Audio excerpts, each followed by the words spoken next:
Good morning আপুরা, কেমন আছেন? আজকে সকাল সকাল আপনাদের সাথে গলার একটা সুন্দর ডিজাইন নিয়ে এসেছি। আজকে আমি ডিজাইনটা করার জন্য লাচ্ছি সুতা ব্যবহার করেছি।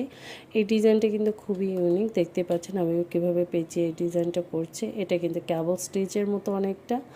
এভাবে আমি সম্পূর্ণ গলার বডিটা করে নেব, পাড়ের ডিজাইনটা করে নেব, তারপরে আমি অন্য ডিজাইনে চলে যাব।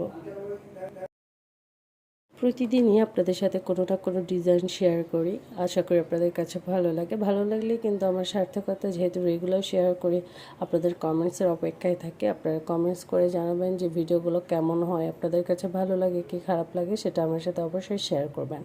এখন আমি এখানে রানিং স্টিচ বা ব্যাক স্টিচ দিয়ে ডালপালা ডিজাইনটা করে নেব। এখানে আমি প্রায় 3 ধরনের সেলাই ব্যবহার করেছি, দেখতেই পাচ্ছেন আমি কীভাবে করে নিচ্ছি। এই ডিজাইনটা করার জন্য আমি এখানে কলাপাতা কালার সুতাটা করে নিচ্ছি। কাজটা করার জন্য সুতা দিয়ে